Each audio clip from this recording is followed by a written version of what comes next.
ang mga kwento ng pag-ibig, kwento ng buhay, at kwento ng pag-asa dito sa Barangay Love Stories. Love Stories. May mga tao sa nakaraan na kahit gaano na katagal ay hindi pa rin natin sila magawang kalimutan. May mga taong nagturo sa atin kung paano sumaya at maging maligaya. Ikaw, kabarangay, kung babalikan mo ang nakaraan, sino ang madalas mong naaalala? Dear Papa Dudut, ako nga pala si Bebeng, 35 years old at netong nakaraan lang ay umuwi kami ng pinsang kong si Alicia sa probinsya. Matagal na rin po nung huli kaming dumalaw sa probinsya. Palibas ay 30 na kami ni Alicia kaya puro kami career na lamang ang madalas na nasa isip namin. Nakalimutan na namin na minsan ay natuwa kami sa buhay probinsya. Kung hindi pa namatay ang lola namin ay hindi pa namin naisip na umuwi sa probinsya. At sa pag-uwi nga namin yon ay marami ang nabuksan sa aming nakaraan. Para kaming bumalik sa pagkabata, lalo na nung napadaan kami sa peryahan. Noong mga bata pa lamang kami ay tuwing kapistahan, lagi kaming tambay sa peryahan. Lahat ng laro at rides ay sinusubukan po namin. Makulay ang kabataan namin ni Alicia, Papa Dudut. At meron pang isang dahilan kung bakit mas naging extra makulay yon para sa akin. Hayaan ninyo na ipagpatuloy ko ang aking kwento. Malalaman ninyo kung bakit naging mas makulay ang mundo ko noong 15 anyos pa lamang ako. Lahat yon ay naaalala ko noong nagkaharap na kami ni Alicia sa peryahan.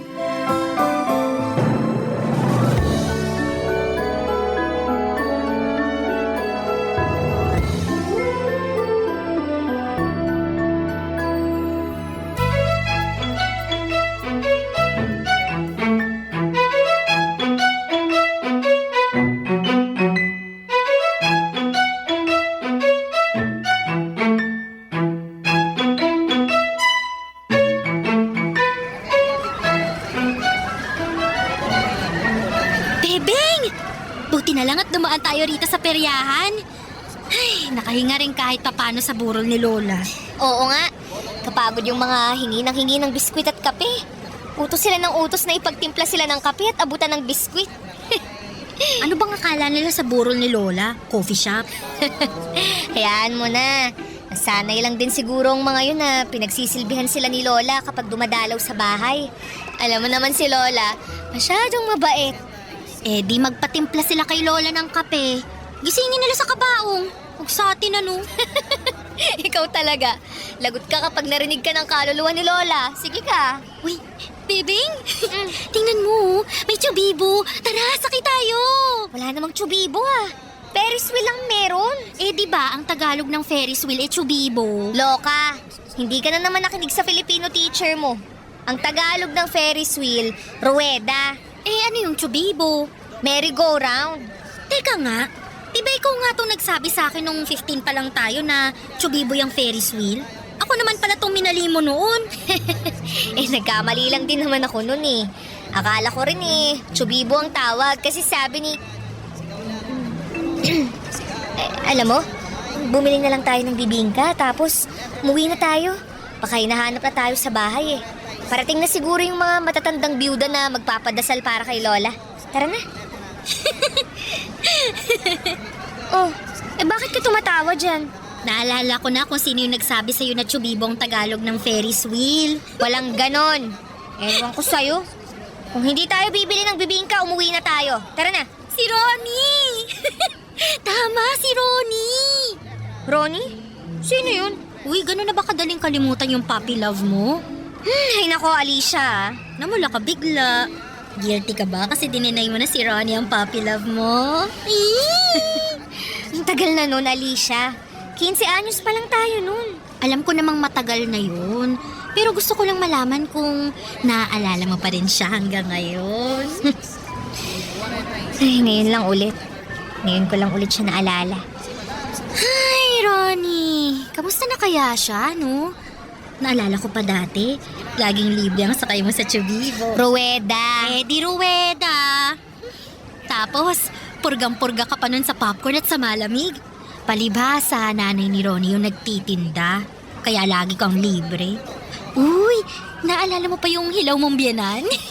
Alam mo, ikaw? Ay, nako.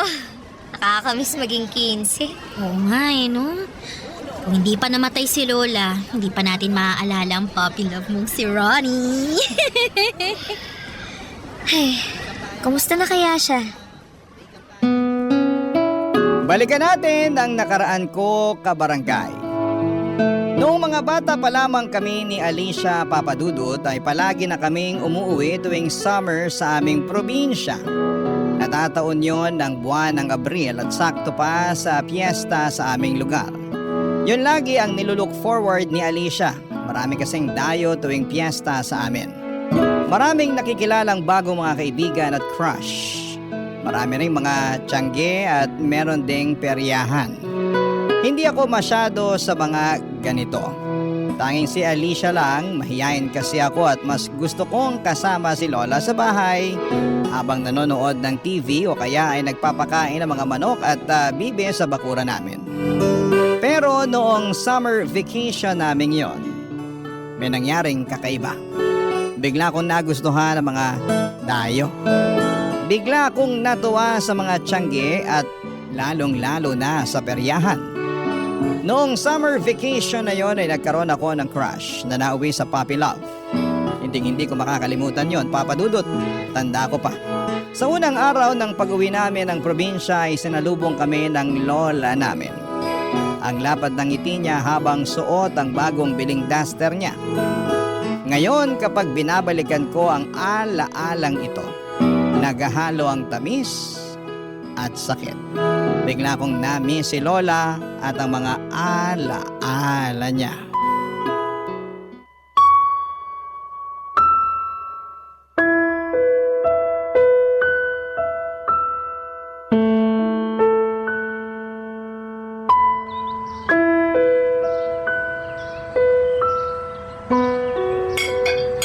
Kumain pa kayo ng marami, ha? Niluto ko lahat yan para sa inyong magpinsan. Ang sarap po ng mga niluto niyo, Lola. Mukhang tataba na naman ako nito. Uy, huwag ka masyadong magpakabusog, bebe nga. Oh, bakit naman hindi siya magpapakabusog, Alicia? Kasi Lola, marami pa kaming titikmang pagkain sa peryahan mamaya. Mamayang gabi pa naman magbubukas ang perya. Pero aagahan po namin pumunta ron ni Bebeng. Kasi nakatambay na po ron mamaya yung mga kaibigan namin Hindi ako sasama sa'yo, Alicia.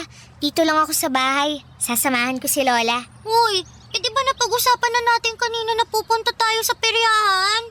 Nagbago na kasi isip ko Tutulungan ko na lang si Lola na magluto ng bilo-bilo mamaya. Bebeng, apo, sumama ka na lang mamaya kay Alicia sa peryahan. Oh, narinig mo yun, Bebeng? Inuutusan ka na ni Lola na sumama sa akin sa peryahan, Kaya huwag ka na masyado kumain ng marami ngayon. Para makarami tayo ng barbecue tsaka cotton candy mamaya. Pero Lola, ayoko pong pumunta sa peryahan. Dito na lang po ko.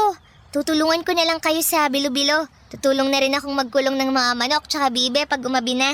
Kaya kong magluto ng bilo-bilo ng mag-isa. At kaya ko ring habulin ng mga manok at bibe para ikulong mamaya. Kaya sumama ka na lang kay Alicia sa peryahan. Sayang naman ang bakasyon mo kung puro gawaing bahay lang ang atupagin mo. Ayoko po kasi sa peryahan Ang daming tao. Nagsisiksikan pa. Ang ingay din lalo na yung mga tugtog sa bingguhan. Pero masaya. Kung kaya lang ng tuhod ko, baka sumama pa ako sa inyo. Naku, huwag ka nang sumama, Lola. Baka pagalitan mo na naman yung mga kaibigan kong babae. Sisitahin mo na naman yung mga suot nilang shorts. Paano hindi ko sisitahin? Halos makita na ang singit sa iksi ng shorts nila. Hoy, Alicia, ikaw ha? Wag na wag kang magsusuot ng ganun kay iksing shorts. Pero Lola, yung kasi ang uso ngayon Ay, wala akong pakialam kung uso yon. Hindi ako natutuwa sa ganung kasuotan. Gayahin mo tong si Bebeng. Maayos manamit. Paano maayos manamit parang manang. Kulang na nga lang, hiramin niyo yung duster niyo, Loli. Sobra ka naman, Alicia. Kaya samahan mo na si Alicia mamaya sa peryahan, Bebeng. Ikaw na lang itong maaasahan kong magbabantay dyan sa pinsan mo. Baka bumili pa yan sa Tianggi ng may iksing shorts. Isumbong mo sa akin. Opo, Lola. Wow, isusumbong mo talaga ako, pinsan. Parang wala tayong pinagsamahan na. Ano ba talagang gusto mo? Di ba sabi mo, sumama ako sa'yo sa peryahan? Ito na sasama na ako sa'yo mamaya. Pero babantayan kita kasi yun ang utos ng maganda nating Lola.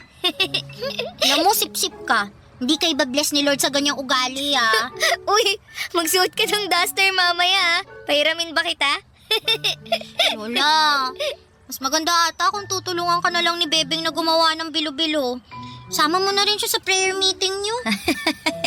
Sasama siya sa'yo sa peryahan. Hayaan mong mag-enjoy din si Bebeng. Hindi ako mag-i-enjoy sa peryahan, Lola. Pupunta lang ako para bantayan si Alicia. Tapos, uuwi na rin kami. Huwag ka magsalita ng patapos. Mamaya, ikaw pa itong mas mag-enjoy kaysa sa akin. Baka may makilala ka sa peryahan. Ay, tama! Maraming poging dayo mamaya, Lola. Naku, magkakaroon na ng crush si Bebeng sa wakas. Alicia, tumigil ka na. Namumula na ang mukha ni Bebeng, oh. Sige ka, baka talunin pa niya ang sundalo sa higpit ng pagbabantay sa'yo. Halos hindi nawala ang pagkapula ng mukha ko dahil sa panunokso ni Alicia sa akin. Ayaw na ayaw ko kasing tinutokso ako sa mga crush na yan. Sabi ko nga sa inyo ay mahihain ako at hindi masyadong nakikisalamuha sa mga tao. Si Alicia nga lang ang madalas kong nakakasama. Siya lang din ang tinuturing kong kaibigan. Lagi akong sinasabihan ni Lola noon na lumabas-labas ako ng bahay para makipaglaro at sumamang gumala sa mga bata sa aming probinsya pero ayaw ko talaga. Para akong matanda na gusto na lamang laging nasa bahay. Naglilinis o nanonood lang ng TV. Sabi nga ni Alicia, para na raw akong manang. Mas gusto ko pa nga raw magpakain ng mga manok kesa mag-enjoy sa plaza. Kaya naman para mapagbigyan siya at mapatunayan na hindi ako manang, sumama ako ng sapilitan sa kanya sa peryahan. At hindi ko inakala na magbabago ang buhay ko sa unang tungtong ko sa peryahan namin sa plaza. Hindi ko po inakala na sa peryahan ko makikilala ang puppy love ko. Barangay Love Stories. Barangay Love Stories. Pagkatapos naming mananghalian, tinulungan namin si Lola sa pagpapakain sa mga manok at bibe. Namiss ko yon. Kung pwede lang mag-cancel sa plano namin ni Alicia na pumunta sa peryahan para mas makasama ko ang mga manok at bibe ay ginawa ko na sana. Pero kasi si Lola ay gusto rin niyang masulit ko ang piyesta sa amin. Sa totoo lang ay lagi akong takot sumubok ng mga bago. Mas gusto ko yung nakasanayan ko na. Hindi ako sanay sa perya kaya lagi akong atrasado pagdating doon. Habang hinihintay nga naming gumabi ay panayang dasal ko na sana ay umulan. Para hindi na kami matuloy pa sa perya, papadudot. Kaya lang imposible yan noon dahil tag-araw at maganda ang kalangitan. Walang pagbabadya ng ulan kaya nung dumilim na, gumayak na kaming magpinsan para pumunta na sa perya. Sumabay kami sa mga dalagang kapitbahay namin. Pinasuyo kami ni Lola sa kanila. Sa kanila na lang din daw kami sasabay pa uwi. Hindi raw kami masusundo ni Lola sa peryahan dahil may inaabangan daw itong harana sa radyo.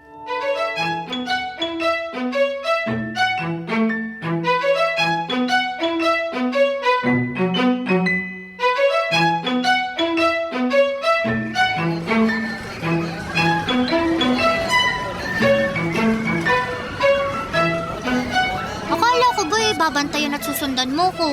Diba yun ang sabi mo kay Lola kaya ka sumama rito sa peryahan? Bigla akong tinamit magbantay eh. Ang likot-likot mo masyado. Hindi ako makahabol sa'yo. Ang dami pa namang tao. Ay nako, talian mo na lang maglaro para makauwi na tayo. Gusto ko samahan si Lola na makinig ng harana sa radyo. Oh talaga? Mga trip mo pang matanda na. 15 anyos ka ba talaga o 65 years old na parang si Lola? Ang ganda kayang makinig ng harana sa AM. Para akong nasa panahon ni Jose Rizal. Hindi mo kasi ma-appreciate yun. Kasi lagalag ka masyado. Ewan ko sa'yo. Sige na, magpaparami na lang ako ng panalo. Doon lang ako sa color game, ha? Puntahan mo na lang ako ron pag nainip ka rito. Pag wala na ako ron mamaya, baka lumipat na ako sa Tiangge. Bibili na ako ng mga shorts ko. Huy, huwag masyadong maiksi ang shorts na bibilhin mo ha. Dala ko ang medida ni Lola. Susukatin ko yung shorts na gusto mong bilhin. Opo, Lola Bebeng. Alis na ako, ha? Check mo ang tuhod mo. Baka sumakit sa kauupo mo rito sa bingguhan. Bye! Ano mang masama kung manang at isip, Lola ko? Ang ganda kayang makinig ng lumang mga kanta sa radyo. Tapos, sasabayan pa ng bibingkang may itlog na pula sa ibabaw. Tsaka tsaa.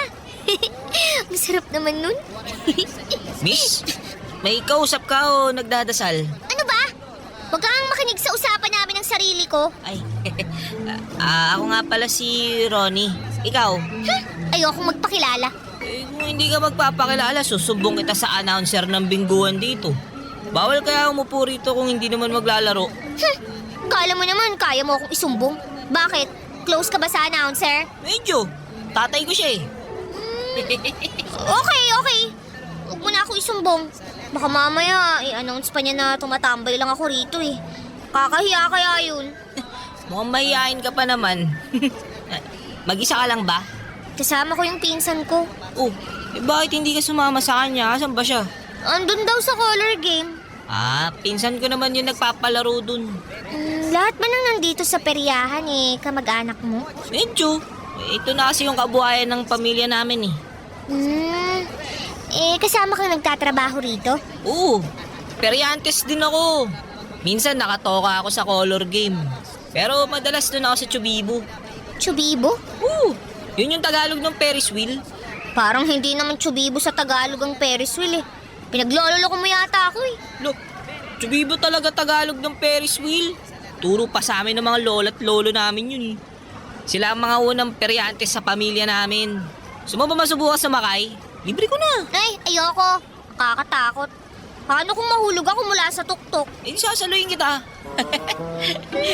Kala mo naman kakayanin mo akong saluhin eh. Ang papayat ng braso mo. Sige, ganito na lang. Hindi nga kita masasalo kung mahuhulog ka, pero sisiguraduhin ko naman na ligtas ka pag nasa tuktok ka na. At paano mo naman yan mapapatunayan? Di sasamahan kita sumakay sa Chubibo.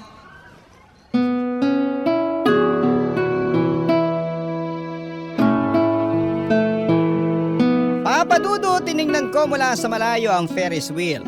Kahit sa malayo ay rinig ko ang sigawan ng mga taong nakasakay doon.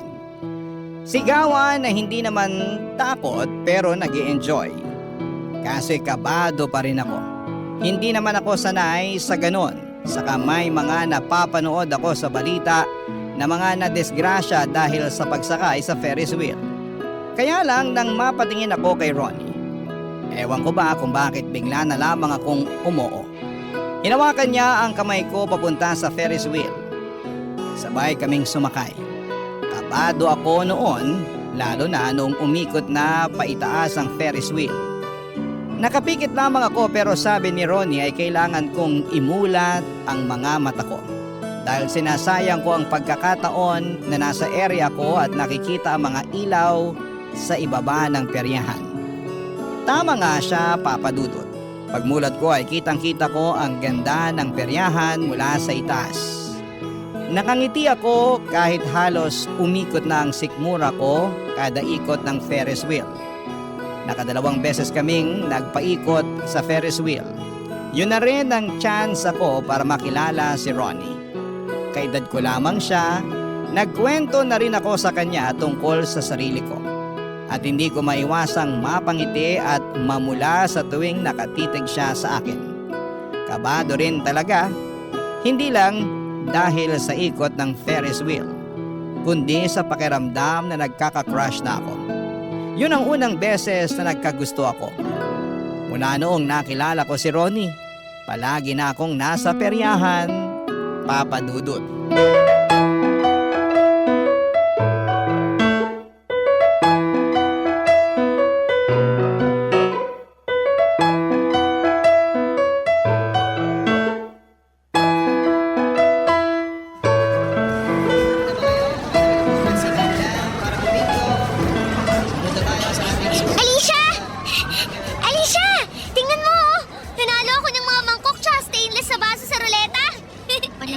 Bebeng.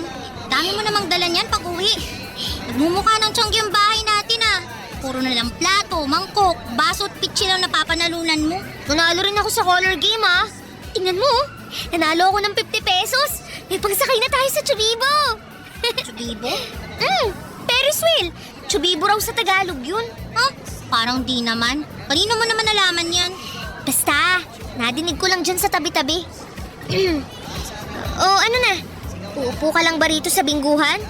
Ayaw mo bang tumaya pa rin sa card game? Color game? Subukan mo kaya ulit sa ruleta. Baka manalo ka kahit extension cord lang. Yoko na. Kanina pa ako ikot ng ikot dito sa peryahan. Umuwi na tayo, baka hinahanap na tayo ni Loli. Biyernes naman ngayon eh. Tulog na si Lola, sigurado yun.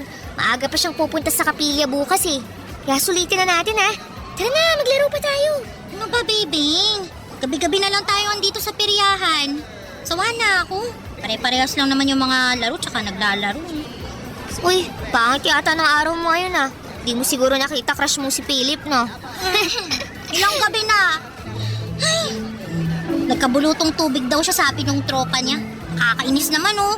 Ilang gabi na ako nakalip gloss at shorts dito pero wala pa rin kwentang pagpapaganda ko kasi wala siya. Hayaan mo na yun. Kapag natuyo na yung bulutong niya, makikita mo na ulit siya. O, tara na. Gusto mong sumakay sa Chubibo? Libre ko. Alam mo, nagtataka na ako sa'yo ah. Daddy naman takot na takot kang sumakay dyan sa Ferris wheel na yan. Ayaw mo nga kahit hawakan lang yung bakal eh. Sabi mo kasi puro kalawang, baka matetano ka. Kasi... Ay, Bebeng! Pinsan ko nga pala si Alicia. Alicia, si Ronnie. Siya yung tagabantay ng Chubibo. Hi, Alicia. Kaya naman pala. Kaya naman pala, ano? Wala naman. Sasakay na ba ako sa Chubibo ngayon? Oo. Gusto mo ba sumama? Libre ko. Ay, hindi na. Parang uuwi na nga ata ako eh. Kasi feeling ko magkakabulutong tubig ako ngayon. Kaya huwag na kayong dumikit sa akin ha. Baka mahawaan ko pa kayo. Enjoy, lovebirds! Handa ka mamaya pag uwi natin sa bahay. Kwento mo sa akin kung magkikis kayo sa tuktok ng Chubibo ha. Ronnie, ikaw nang bahala sa pinsan ko to ha. Huwag mo nga hayaang mahulog. O kaya, kung sakaling mahulog, saluhin mo na lang ha. Alis na ako! Alicia! Sure ka ba, Alicia? Ayaw mo talaga sumama? Huwag na. Baka makaistorbo pa ako sa inyo eh. Pakihatid mo na lang si Bebeng mamaya pagkatapos nyo ha. Ay, Ronnie, Ano yun? sana masalo mo si Bebeng kapag nahulog siya sa'yo. Ang ibig kong sabihin sa Chubibo. Hindi pa man din siya nahuhulog. Nakasalo na ako. Namula ang buong mukha ko sa pasimpleng panunukso ni Alicia sa amin ni Ronnie. Yun ang unang beses na nakilala nito si Ronnie. Pagkaalis ni Alicia ay tumakbo na kami sa Ferris wheel. Hindi na namin kailangang pumila kasi ang pinsan naman ni Ronnie ang nagbantay ng Ferris wheel ng mga oras na yon. Andun pa rin ang takot ko sa pagsakay sa Ferris wheel pero hindi ko yon pinaparamdam kay Ronnie. Saka kahit papaano kapag si Ronnie ang katabi ko sa Ferris wheel ay nababawasan ng takot. Pero andun ang kabog sa dibdib ko. Yung kabog ng dibdib na hindi dahil sa kaba kundi dahil masaya ka. Naranasan niyo na ba yon? Masaya talaga ako na kasama si Ronnie kahit saan niya gustong pumunta. Kahit ano pa man ang gusto niyang gawin, gusto ko siyang kasama. Game ako sa lahat. Pati ang pagkain nga ng adobong dagang bukid ay ginawa ko na rin. Takot pa naman ako sa daga, pero dahil si Ronnie ang nag-alok, inisip ko na lang na manok yon. Ganon ba talaga ang nagagawa ng pag-ibig? Andun ang takot sa puso, pero gagawin mo pa rin, Papa Dudut. Barangay Love Stories. Barangay Love Stories. Sa mga sumunod na araw ay nagpatuloy ako sa pagpunta sa perya para makasama si Ronnie. Pagkatapos ko pa nga lang kumain sa tanghali ay nagmamadali na akong mag-ayos para pumunta na sa perya. Lagi akong naka-lip gloss na napanalunan ko pa sa roleta. Nag-try na rin ako magsuot ng shorts na pinahiram sa akin ni Alicia. Hindi naman yun nakikita ni Lola dahil Pinapatungan ko yon ng mahabang palda at saka na lamang huhubarin kapag nasa peryahan na ako. Pag nasa peryahan na ako bandang tanghali, madalas lamang kaming nakatambay at nagmemeryenda ng Betamax at isaw na benta ng hipag ni Ronnie. Kilala na ako ng pamilya ni Ronnie.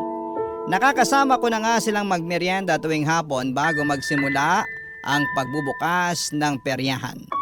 At habang nakasara ang perya ay sinusulit naman namin yon ni Ronnie para makapag-date.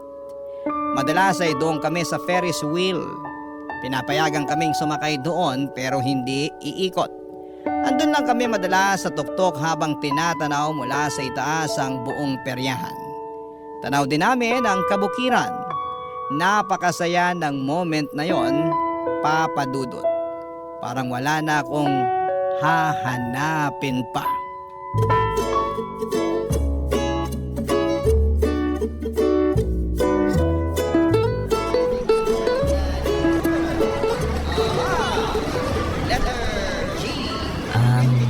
Bebeng, Ano yun? alam mo naman na hanggang katapusan lang ng Mayo ang peryahan, di ba? Oo naman. Bakit?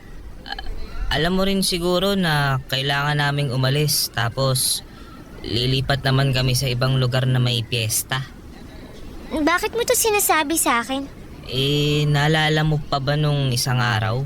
Nung tinanong tayo ng pinsan mong si Alicia kung mag-ano raw ba tayo? Kung nililigawan na ba kita? Kung sinasagot mo na ba ako? Hayaan mo na si Alicia. Mahilig lang talagang mang-intriga yun. Hindi mo man lang ba gustong alamin kung bakit hindi ako nakasagot nun? Kung bakit hindi kita maligawan ngayon? Hindi ko alam ang isasagot sa tanong mo. Di ako na lang ang magsasabi sa'yo para wala nang gulatan. Mahirap ang buhay peryantes, Bebeng. Palipat-lipat kami. Kung saan may piyesta, doon kami nakatira. Tapos, aalis na naman kapag may nagimbita sa amin. Walang permanente sa buhay namin bilang mga peryantes. Bakit mo ba sinasabi yan? Para hindi ka na masaktan kung sakali man na balang araw, hindi na kami makabalik dito sa lugar nyo. Kapag ibang peryahan naman ang maimbitahan dito sa susunod na taon, hindi na kami yun. Pwede naman tayong mag-textan na lang eh. Sabi mo naman, makakabili ka na ng cellphone sa katapusan, di ba? Yun na nga. Hindi na matutuloy yung pagbili ko ng cellphone kasi hiniram ni tatay yung ipon ko eh. Malaki kasi yung nalugi dun sa bingguhan tsaka sa color game nung Sabado. Kaya yung ipon ko muna yung ginamit para pandagdag sa puhunan. Ganun ba? Sigurado namang makakabili ka pa rin ng cellphone kahit mumurahin lang, di ba? Ayaw lang kitang paasahin, Bebeng. Kasi wala talagang kasiguruhan to eh. Baka magkalabuan lang din tayo kapag hindi na tayo nakakapag-usap o kaya nakakapagkita. Bakit kasi ganyan agad ang iniisip mo? Bakit ayaw mong subukan munang sumugal? Para saan pat nagtatrabaho ka sa peryahan eh? Puro sugal dito. Natatakot lang ako. Natatakot? Baka nakakalimutan mo, Ronnie. Sa ating dalawa, ako lagi yung takot. Pero anong ginawa ko? Hinarap ko yung takot ko. Kumain ako ng adobong palaka. Sumakay ako ng Ferris wheel. Hindi ako nagsisi na ginawa ko yun. Kasi kung nagpadala ako sa takot, hindi ko makikita kung gaano kaganda ang paligid ngayong andito ako sa itaas kasama mo. Hindi kasi ganun kasimple, Bebeng. Simple lang naman talaga to. Nagiging komplikado lang. Kasi lagi kang takot.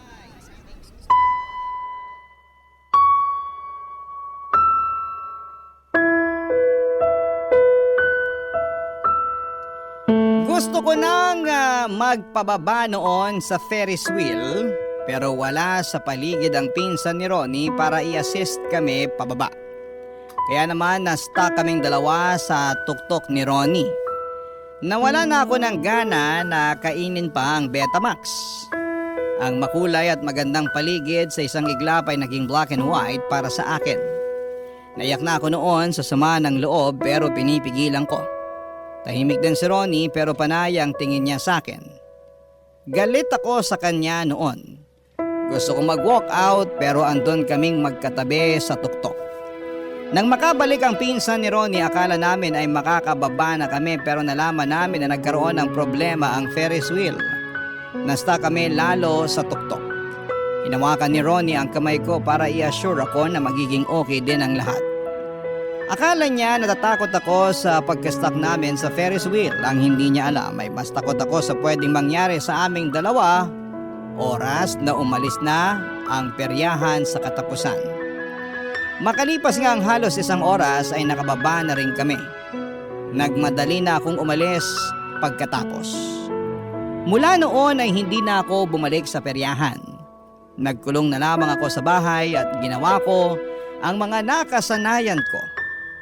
Magpakain ng mga manok at bibe, tulungan si Lola sa mga gawaing bahay, makinig ng harana sa AM kasama si Lola at matulog ng maaga. Pero nahalata ni Alicia na merong maling nangyayari.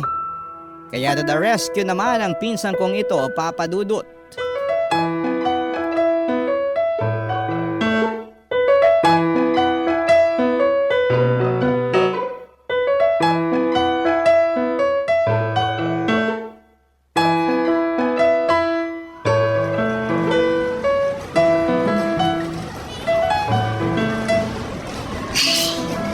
Hindi ko siguro to nakwento sa'yo.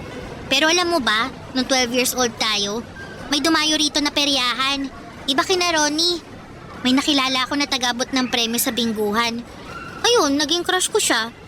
Crush din daw niya ako, tapos niligawan niya ako. Kaya ka ba laging nasa peryahan noon? Oo, kasi dinadalaw ko siya. Uy, hindi to alam ni Lola kaya huwag mo akong susumbong. Ayun, gustong gusto ko siya, bebeng. Alam mo, naubos lahat ng ipon ko para makatambay kasama siya sa peryahan. Kaya lang, isang araw, kailangan na nilang umalis. Nintay niya ako buong araw sa peryahan, sabi nung isang friend ko. Pero hindi ako sumipot. Ayoko kasi magpaalam sa kanya eh.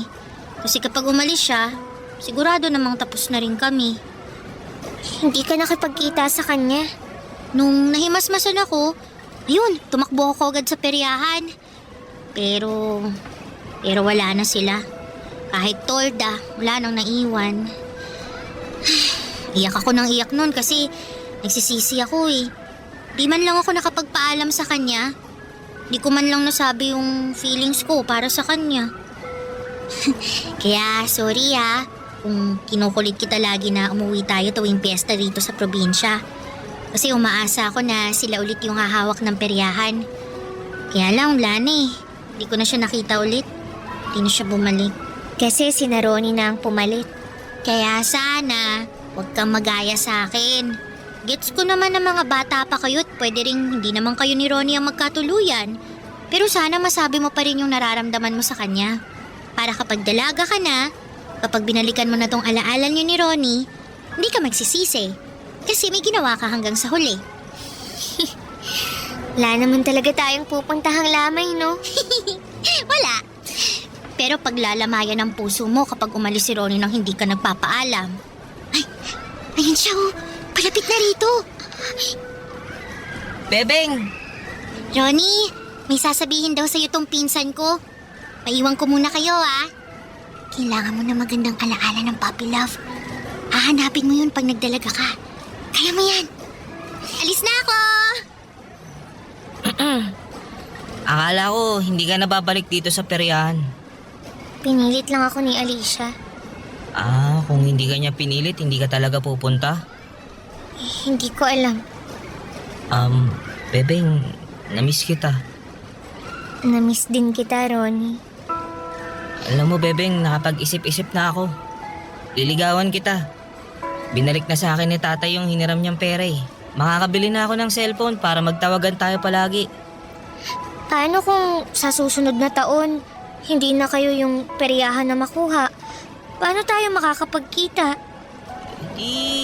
Ipagdadasal ko na kami palagi yung kukunin ng lugar niyo. O kaya pipilitin ko si tatay na makipagkaibigan dyan sa mga taga-barangay hall para kami lagi yung kunin. Kahit dagdagan pa namin yung bayad sa kanila kada gabi. Hindi mo na kailangan gawin yun, Ronnie. Pero paano tayo? Mas praktikal na hanggang dito na lang tayo. Babalik ako sa Maynila para mag-aral. Ikaw naman, babiyahe na ulit para sa susunod na piyesta na dadayuhin nyo. Tulad pa rin tayo ng dati, nung hindi pa tayo magkakilala. Pero gusto kita, Bebeng. Gusto ko tayo. Gusto ko rin naman. Kaya lang bata pa tayo. Tsaka naisip ko, komplikado yung sitwasyon natin. Baka palagi lang tayong mag-away. Masira pa yung trabaho mo, tapos yung pag-aaral ko. Tapos mauwi lang tayo sa wala. Sayang naman kung ganun. Gusto kong maging masaya ang kwento natin, kahit hindi na matutuloy. Ano na lang gagawin natin? Aalis na kami mamaya. Sulitin natin tong araw na magkasama. Kain tayo ng Betamax tsaka isaw. Dagdagan natin ng bibingka para panghimagas. Libre ko. Tsaka sasakay tayo ng Chubibo. Wow. Tinanggap mo ng Chubibo ang Tagalog ng Ferris wheel ah. Sabi mo Kaya maniniwala ako. Kaya lang, may nakausap akong teacher dito eh. Sabi niya, hindi daw Chubibo ang Tagalog ng Ferris wheel. Ruweda daw pala. Sabi ko na hindi talaga Chubibo yun. O di ba? Huling araw natin magkasama pero may natututunan pa rin tayong iba. Ang saya. Masaya talaga, masayang balikan ang alaala ng kabataan. Lalo na noong unang beses kang kinilig. Kahit sabihing hindi pa hinog na pag-ibig yon ay ayos lang. Inosente po ang puppy love. At sana lahat ng nakikinig sa inyo ngayon ay naaalala kung gaano katamis ang inosenteng pag-ibig. Sa huling mga oras na magkasama kami ay pinili naming manatili ulit sa tuktok habang sakay ng Ferris wheel. Hindi kami malungkot ni Ronnie dahil pinangako namin na masaya ang pagtatapos ng huling pagkikita namin. Nagkwentuhan kami tungkol sa mga pangarap namin, sa mga sikreto at sinabi namin sa isa't isa ang mga bagay na hindi namin magawang sabihin sa iba. Kaya naman napaka-espesyal ng kwento namin ni Ronnie. Bago kami ibaba mula sa Ferris wheel ay hinalikan ako ni Ronnie sa pisngi. Tumitig siya sa akin at sinabing ipagdadasal niya na sana ay hindi ko siya makalimutan. Mukhang umepekto ang dasal niya dahil ngayon pa lang ay naaalala ko ang bawat detalye ng mukha niya at bawat alaala na nabuo naming dalawa. Kumusta na kaya siya? Sana ayos lamang siya. At ako naman ang magdadasal. Sana ay maalala niya ako. Kahit sino pa ang kasama niya at kahit saan pa sila dalhin ng peryahan nila. Maraming salamat po sa pagbasa ng aking kwento, ang inyong kapuso at kabarangay forever, Bebeng. Nakakaantig naman talaga ang ating kwento. Ikaw ba, kabarangay? Nakarelate ka ba sa story natin ngayon? Kwentuhan naman tayo dito sa comment section.